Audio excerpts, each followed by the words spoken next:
Friends, वेदना stories में आपका स्वागत है। मेरी आज की कहानी है बहनों में भेदभाव।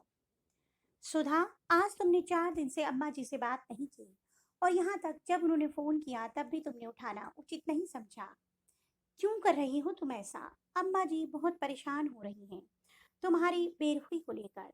वसुधा ने छोटी बहन सुधा का फोन करते ही उससे उलाहना भरे स्वर में कहा।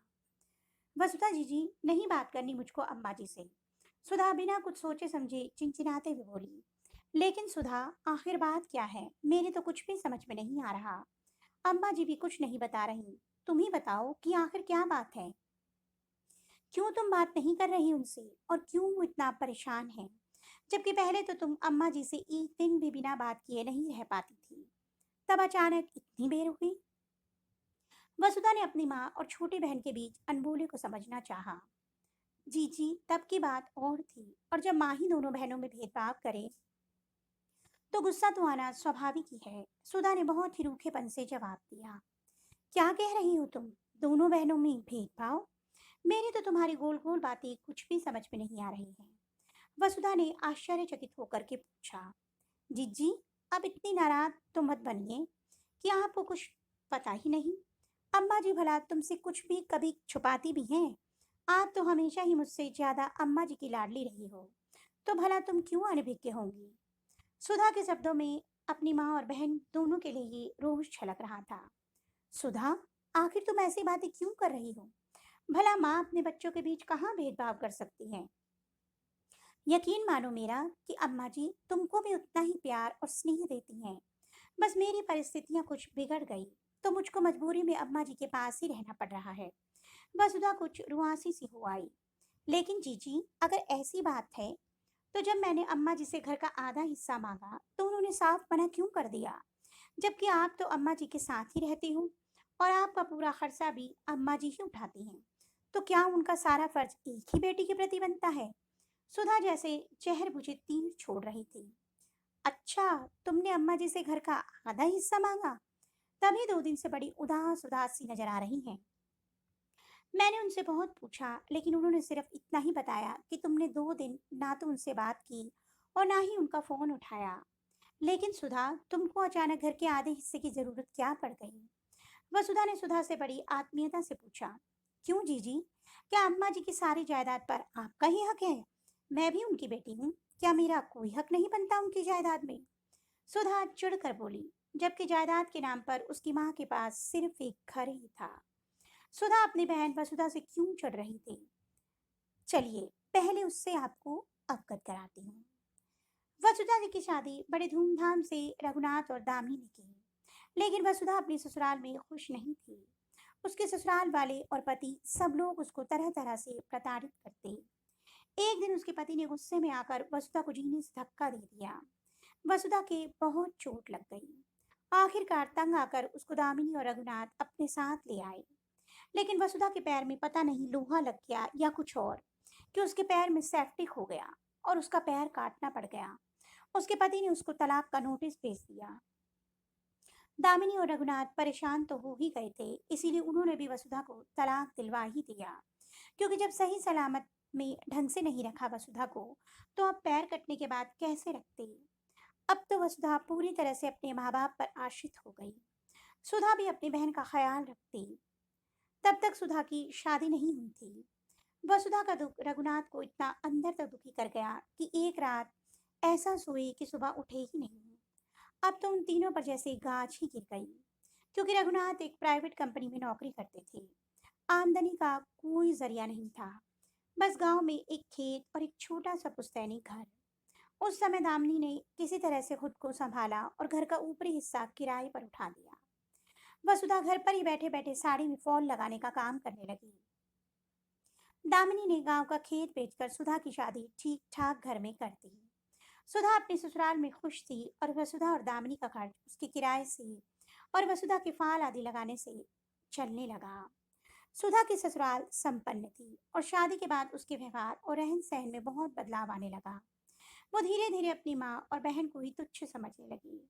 खास करके वसुधा तो उसको अपनी आंखों का कांटा ही लगने लगी, क्योंकि उसके मन में कहीं न कहीं लालच का समावेश सा होने लगा। वो हमेशा यही सोचती थी कि कहीं दामिनी अपना घर-बार सब कुछ वसुधा के नाम ही ना कर दे। तब तो वो उस संपत्ति से वंचित रह जाएगी। अब जो बहन उसको बड़ी प्यारी लगती थी, अब वो उसकी आंखों में खटकने लगी और इसीलिए उसने अपनी माँ से घर का आधा हिस्सा अपने नाम करने के लिए कहा था। और इसके विपरीत उसका पति करण बहुत ही नेक दिल और समझदार इंसान, वो दामिनी और वसुधा का पूरा पूरा सम्मान देता। दामिनी ने रो रो कर समझाया भी कि सुधा बेटा, वसुधा असहाय है, लाचार है, उसके तो आगे पीछे मेरे अलावा कोई भी नहीं। अगर मैं आधा घर तुम्हारे नाम कर दूंगी तो वो बेचारी कैसे काम चलाएगी, कैसे और किसके सहारे जिंदगी जिएगी अपनी। कुछ तो तरस खाओ अपनी बहन पर, क्योंकि घर है ही कितना बड़ा। तुम्हारे पास तो ईश्वर की कृपा से सब कुछ है। अगर उसके पास ये घर रहेगा तो वो किराए से ही काम चला लेगी, वरना तो वो किसके सहारे जिएगी। तो फिर ठीक है, आप अपनी बड़ी बिटिया से ही संबंध रखिए। समझ लीजिए कि आपकी छोटी बिटिया मर गई। और इतना कहकर सुधा ने फोन काट दिया। दामिनी तो अरे अरे ही करते रह गई। इस बात को 4 दिन बीत गए। न सुधा ने सामने से फोन किया और ना ही दामिनी का फोन उठाया। सुधा, तुम चिंता ना करो, मैं अम्मा जी को मना लूंगी, लेकिन मैं पूरा ही घर तुमको दिलवा दूंगी, क्योंकि मेरा तो वैसे भी अभी जिंदगी से जी उब गया है। मैं आधा हिस्सा भी नहीं लेना चाहती। ये कहकर वसुधा रोने लगी, लेकिन तब तक पीछे से दामिनी आ गई। नहीं वसुधा, मैं इस घर को किसी भी हालत में सुधा के नाम नहीं करूंगी। इस घर पर सिर्फ और सिर्फ तुम्हारा अधिकार रहेगा। अगर सुधा हमसे संबंध नहीं रखना चाहती तो कोई बात नहीं। मैं समझूंगी कि भगवान ने मुझको एक ही बेटी दी थी।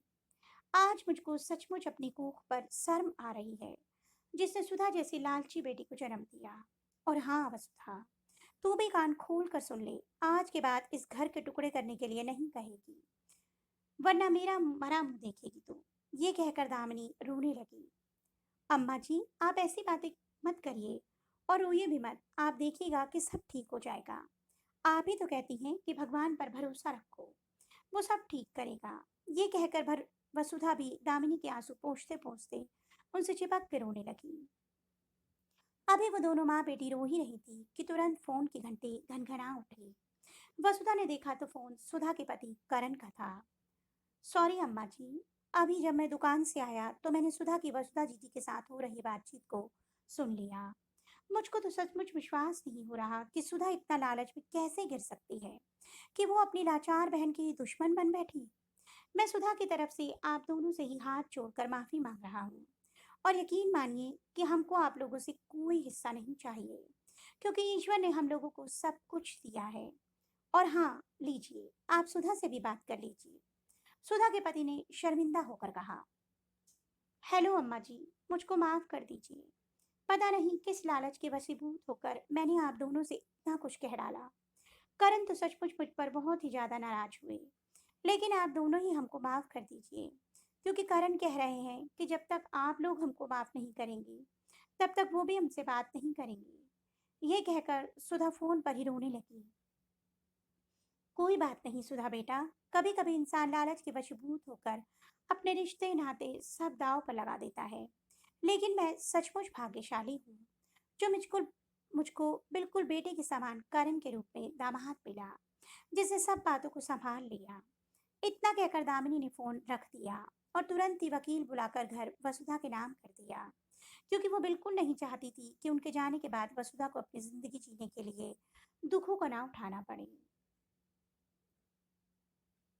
तो दोस्तों, आपको मेरी कहानी कैसी लगी और दामिनी जी का अपनी बेटियों के प्रति फैसला कैसा लगा, कमेंट बॉक्स में अवश्य बताइएगा।